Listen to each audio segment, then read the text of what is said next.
உங்களுக்கு இந்த வீடியோ பிடிச்சிருந்தா லைக் பண்ணுங்க, ஷேர் பண்ணுங்க, சப்ஸ்கிரைப் பண்ணுங்க, மறக்காம பக்கத்துல பெல் டச் பண்ணுங்க. அனைவருக்கும் வணக்கம். இன்னைக்கு கொழுக்கட்டை செய்ய போகிறோம். 3 வகையான கொழுக்கட்டை நம்ம செய்ய போகிறோம். ஒரே மாவு ஒரே பூரணத்தில் 3 வகையான கொழுக்கட்டை நம்ம செய்ய போகிறோம். மோதகம், பிடி கொழுக்கட்டை, பூர்ண கொழுக்கட்டை. இதை எப்படி செய்யுதுன்னு பார்க்கலாம். அதுக்கு தேவையான பொருள் என்னென்னு பார்க்கலாம். 3 கப்பு கொழுக்கட்டை மாவு, 1 கப்பு தேங்காய் பூ, 1 கப்பு வெல்லம், 1/4 கப்பு பச்சைப்பருப்பு வறுத்தது, 1/4 கப்பு எள்ளு வறுத்தது. இனிமேல் அந்த கொழுக்கட்டை எப்படி செய்யுது நம்ம பார்க்கலாம். ஒரு பாத்திரத்தில் வெல்லத்தை போட்டுக்குங்க. ஒரு 1/4 கிளாஸ் அளவுக்கு தண்ணி ஊற்றிக்குங்க.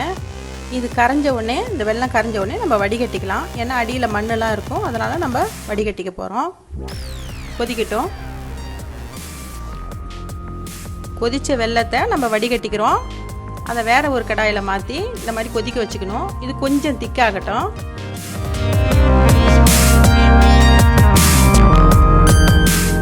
வெல்லம் கொஞ்சம் திக்காயிடுச்சு. இப்போ நம்ம பச்சைப்பருப்பு கொஞ்சம் கழுவி போட்டுக்குங்க. அதே போல் எள்ளு, அதையும் கொஞ்சம் கழுவி போட்டுக்கலாம். தேங்காய்,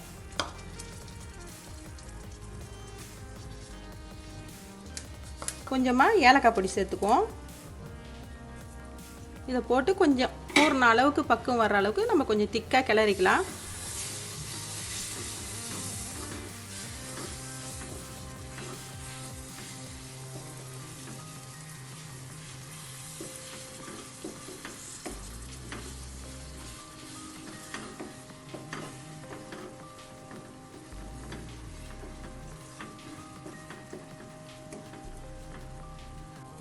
பாருங்க, பூர்ணம் திக்காயிடுச்சு.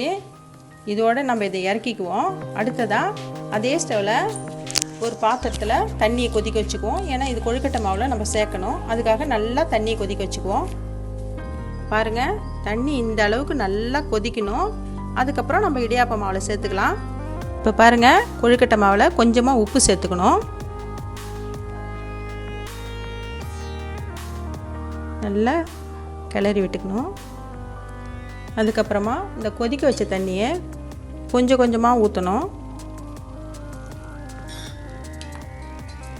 ஊற்றி நல்லா கொஞ்சம் திக்காக சப்பாத்தி மாவு போல் நம்ம பிசைஞ்சிக்கணும்.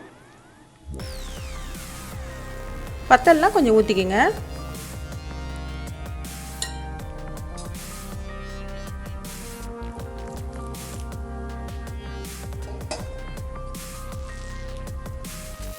முதல்ல கொழுக்கட்டை மாவை சின்ன சின்ன உருண்டைங்களாக பிடிச்சிக்குங்க. அதை ஒரு பிளேட்டில் வச்சு துணியில் போட்டு மெல்லிசாக தட்டிக்கணும்.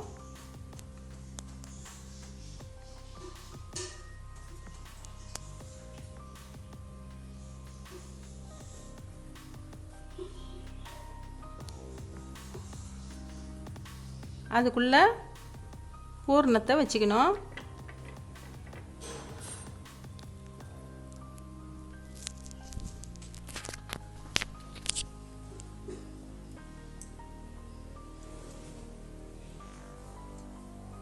அப்படியே 2 பக்கமும் கையால் சேர்த்து அப்படியே அந்த துணியோடு சேர்த்து போட் சைஸில் வச்சு நம்ம சேர்த்து கிரிப்பாக ஒட்டிக்கணும்.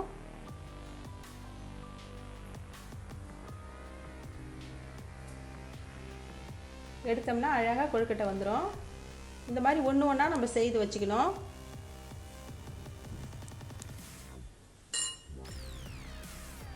அடுத்ததாக நம்ம மோதகம் செய்ய போகிறோம். அது என்னென்னா, இதே போல் ரவுண்டாக தட்டிக்குங்க. தட்டி அது உள்ள பூரணத்தை வச்சுக்குங்க.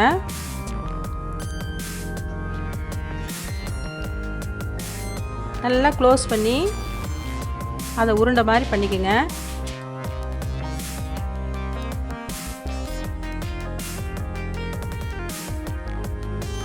விநாயகருக்கு ரொம்ப பிடிச்ச கொழுக்கட்டை இது, மோதகம்.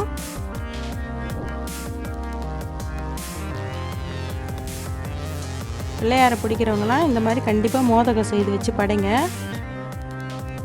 விநாயகருக்கு உங்களை ரொம்ப பிடிக்கும். இந்த உருண்டை என்னென்னா இது பார்க்கறதுக்கு பூமி மாதிரியே இருக்கு இல்லையா? இதுக்குள்ளே இருக்கிற ஸ்வீட் எல்லாம் எல்லா பொருளும் சேர்ந்து ஒரு சுவையை கொடுக்குது. அதே மாதிரி இந்த பூமியில் உள்ளே இருக்கிறதெல்லாம் சுவையான வாழ்க்கை தான் அப்படின்றத நமக்கு உணர்த்துறது தான் இந்த உருண்டை மோதகம். இது விநாயகருக்கு ரொம்ப பிடிச்ச கொழுக்கட்டை. இதை கண்டிப்பாக விநாயகர் சதுர்த்தி அன்னைக்கு இதை வச்சு நம்ம படைக்கணும். கடைசியாக மீந்த மாவையும் மீந்த பூரணத்தையும் இந்த மாதிரி ஒன்றா கொட்டி கிளறிக்கணும். கிளறி அதை சின்ன சின்னதாக இந்த மாதிரி பிடி கொழுக்கட்டையாக பண்ணி வச்சுக்கணும்.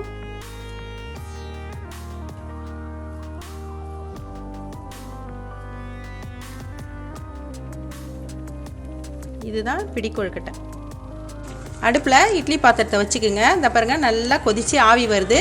இப்போ நம்ம செய்து வச்ச கொழுக்கட்டையெல்லாம் ஒன்று ஒன்றா இதில் வச்சு வேக வச்சுக்குவோம். இதுக்கு மேலே இட்லி தட்டெலாம் வைக்கக்கூடாது. எட்ட வச்சு வேக வைக்கணும், இல்லைனா ஒன்றோட ஒன்று ஒட்டிக்கும். 10 நிமிஷமோ 15 நிமிஷமோ நல்லா வெந்தரப்பாடு நல்லா வாசனை வரும். அதுக்கப்புறமா நம்ம அதை எடுத்துக்குவோம்.